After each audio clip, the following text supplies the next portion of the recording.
Hello दोस्तों, let's tweet Hindi के commerce section में आपका स्वागत है। अगर आपने अब तक हमारे चैनल को सब्सक्राइब नहीं किया है तो अभी कर लीजिए और इन वीडियोस के अपडेट पाने के लिए बेल आइकन ज़रूर प्रेस करें। और हाँ, हमारे ये वीडियोस कोर्सेज फॉर्म में भी अवेलेबल है, तो आप उन्हें हमारी वेबसाइट www.letstut.com पर चेक कर सकते हैं। तो चलिए शुरू करते हैं आज के सेशन के साथ। हमारे प्रीवियस सेशन में हमने अकाउंट्स के कुछ बेसिक टर्मिनोलॉजी सीखे और सारे अकाउंटिंग प्रिंसिपल्स भी सीखे। आज के इस सेशन में हम कुछ बहुत इम्पॉर्टेंट प्रैक्टिसेस को समझेंगे जिन्हें फॉलो करना बहुत ज़रूरी है ताकि हम अपने स्टेक होल्डर्स से लॉयल्टी या फिर ट्रस्ट गेन कर सकें और अपने स्टेक होल्डर को अपने बिजनेस में ट्रांसपेरेंसी या ऐसे कह सकते हैं कि आप अपने बिजनेस का ट्रू पिक्चर पोर्ट्रे कर सकें। स्टेक होल्डर्स किसी भी बिजनेस के लिए बहुत इंपॉर्टेंट होते हैं। इन्हीं प्रैक्टिसेस को हम कस्टम्स भी कहते हैं, मतलब कोई भी चीज़ करने का एक पर्टिकुलर वे जो सबके लिए एक्सेप्टेबल है और सभी उन्हें फॉलो भी करते हैं। इसीलिए इन्हें अकाउंटिंग कन्वेंशंस कहते हैं। हमारे दोस्त पीटर ने कन्वेंशंस के बारे में पढ़ा तो था, पर उसे एक क्लियर पिक्चर चाहिए था ताकि वो हर एक कन्वेंशन का मतलब समझ सके। तो चलो फिर हर एक कन्वेंशन को समझाना शुरू करते हैं। अकाउंटिंग में टोटल 4 कन्वेंशंस है, जिसमें सबसे पहले आता है मटेरियलिटी। लीगल टर्म्स में मटेरियल का मतलब है रेलेवेंट या फिर सिग्निफिकेंट। कुछ फाइनेंशियल इंफॉर्मेशन किसी कंपनी के लिए मटेरियल या फिर रेलेवेंट हो सकती है, पर वही इंफॉर्मेशन किसी और कंपनी के लिए इममटेरियल या इररेलेवेंट भी हो सकती है। ये तब बहुत ऑब्वियस हो जाता है जब हम एक छोटी कंपनी वर्सेस एक बड़ी कंपनी के बारे में सोचते हैं। अज्यूम करते हैं कि एक कंपनी का एनुअल प्रॉफिट है $1 मिलियन।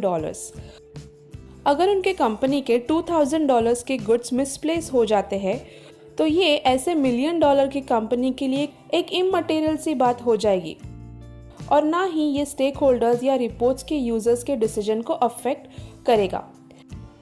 ऐसे ही लॉसेस को इग्नोर किया जा सकता है या उनके अकाउंटिंग रिपोर्ट्स में दूसरे एक्सपेंसेस के साथ क्लब किया जा सकता है।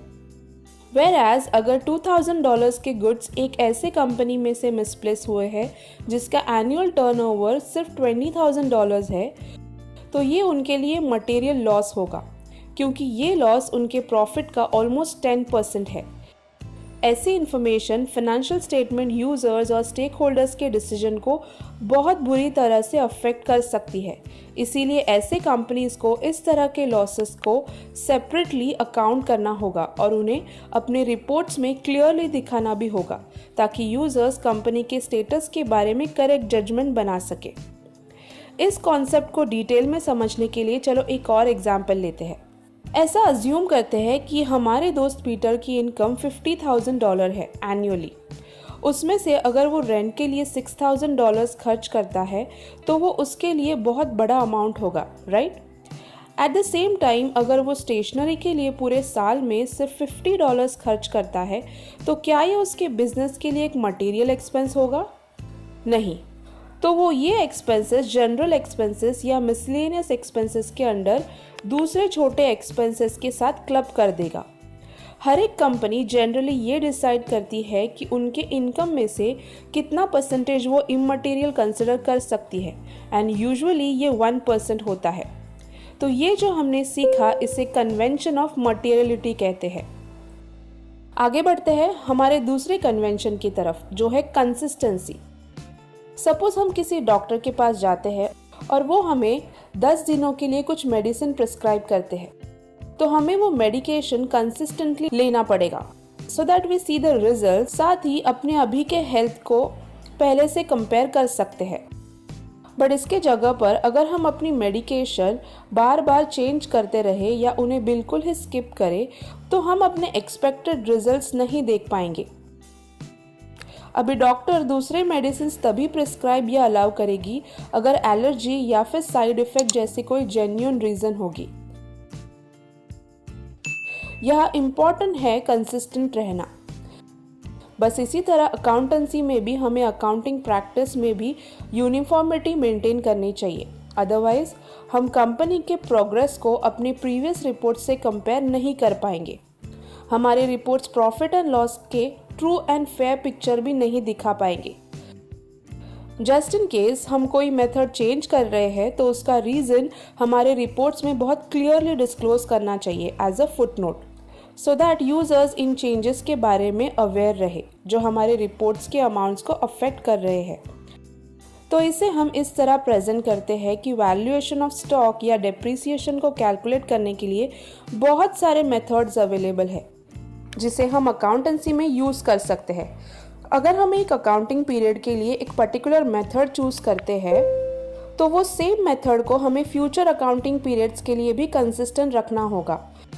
मेथड्स में अगर कोई चेंज करना है तो वो भी तभी परमिट होगा जब न्यू मेथड बिजनेस एक्टिविटीज़ का और भी ज़्यादा क्लियर एंड बेटर पिक्चर दिखाएगा और इस चेंज इन मेथड का इफेक्ट्स हमारे फाइनेंशियल स्टेटमेंट में क्लियरली डिस्क्लोज करना होगा।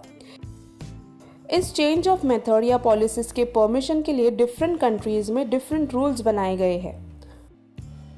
Moving on to the third convention, that is conservatism. क्या आपको याद है वो टाइम जब आपने अपने एग्जाम में लो मार्क्स एक्सपेक्ट किए थे या कुछ गलत होगा ऐसा एक्सपेक्ट किया था? ऐसे में आप उन कंसर्न लोगों को एडवांस में इन्फॉर्म कर देते हैं ताकि वो आपसे हाई एक्सपेक्टेशंस ना रखें। But on the other hand, अगर आप बहुत श्योर है कि आप किसी इंटरव्यू को इजीली क्रैक करोगे या किसी एग्ज़ाम में आप एक्सेप्शनल मार्क्स स्कोर करोगे तो आप हर जगह इसकी अनाउंसमेंट तब तक नहीं करोगे जब तक न्यूज़ कंफर्म ना हो जाए। Convention of conservatism is similar to this scenario. किसी भी बिजनेस में ऐसा सिचुएशन बहुत बार होता है कि फ्यूचर में बिजनेस लॉसेस इनकर कर भी सकता है और नहीं भी। फॉर एग्जाम्पल, लेट्स अज्यूम कि पीटर ने कुछ गुड्स वर्थ $500 अपने नेबर को क्रेडिट पे दिया है, बट उसके नेबर को ह्यूज लॉस हुआ है जिसके लिए उसे अपना घर भी खाली करना पड़ा। पीटर को उसके नेबर के फाइनेंशियल कंडीशन अच्छे से पता है, इसीलिए वो ये एक्सपेक्ट करता है कि उसका नेबर जिससे पीटर को $500 देना था वो शायद फ्यूचर में भी रिटर्न नहीं कर पाएगा। इसे डाउटफुल डेट कहते हैं। इस तरह के लॉसेस फ्यूचर में अराइज हो भी सकते हैं और नहीं भी।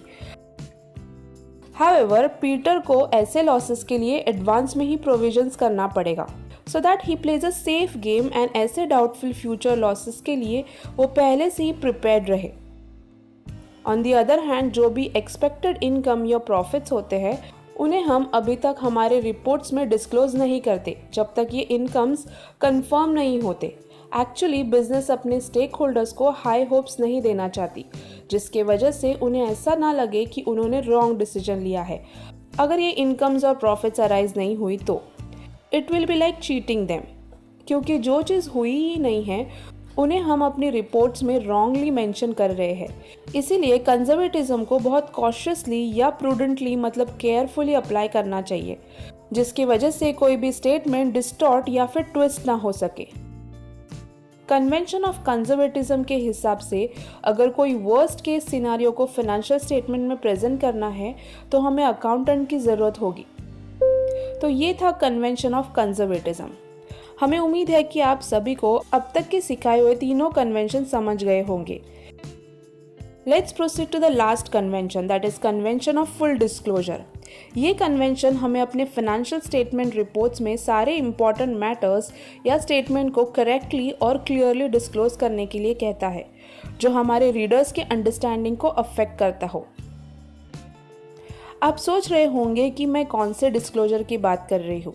ये कन्वेंशन का यूज़ एक्चुअली अभी पढ़े हुए तीनों कन्वेंशंस के लिए है। अगर कोई मेथड या अकाउंटिंग पॉलिसीज में चेंज किया है जिससे हम कैलकुलेट करने के लिए या वैल्यूएशन के लिए यूज़ करते हैं और जिसके वजह से यूज़र्स का ओपिनियन अफेक्ट हो, तो ऐसे चीज़ों को हमें अपने रिपोर्ट्स में डिस्क्लोज करना चाहिए, जो हमने कन्वेंशन ऑफ कंसिस्टेंसी में सीखा है। हमें सारे मटेरियल और रेलेवेंट इन्फॉर्मेशन भी डिस्क्लोज करनी चाहिए, जो हमने कन्वेंशन ऑफ मटेरियलिटी में सीखा है। हमें अपने सारे एक्सपेक्टेड, प्रोबेबल या फिर पॉसिबल लॉसेस को रिपोर्ट्स में डिस्क्लोज करना चाहिए और इनके लिए एडवांस में ही प्रोविजन करके रखना चाहिए। This is known as convention of conservatism.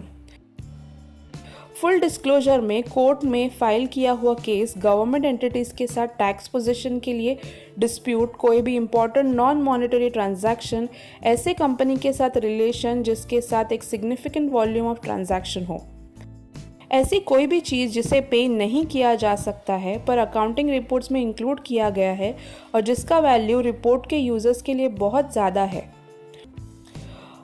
और ये डिस्क्लोजर कहाँ बनाया जाता है? अकाउंटिंग रिपोर्ट्स के फाइनेंशियल स्टेटमेंट के नीचे एक सेपरेट सेक्शन दिया गया है एज नोट्स टू अकाउंट्स या डिस्क्लोजर्स, जहाँ ये सभी डिस्कस किए हुए इंपॉर्टेंट डिटेल्स में डिस्क्लोज किए जाते हैं। This is convention of disclosure. इसके साथ ही हम आज के सेशन को एंड करते हैं। तो अभी तक हमारे सभी प्रिंसिपल्स एंड कन्वेंशंस पढ़कर और समझकर हो गए हैं। तो आज के लिए बस इतना ही। मिलते हैं अगले सेशन में और भी अमेजिंग वीडियोस के साथ। तब तक हमारे चैनल को सब्सक्राइब करें और इन वीडियोस के अपडेट्स पाने के लिए बेल आइकन ज़रूर प्रेस करें। Thank you.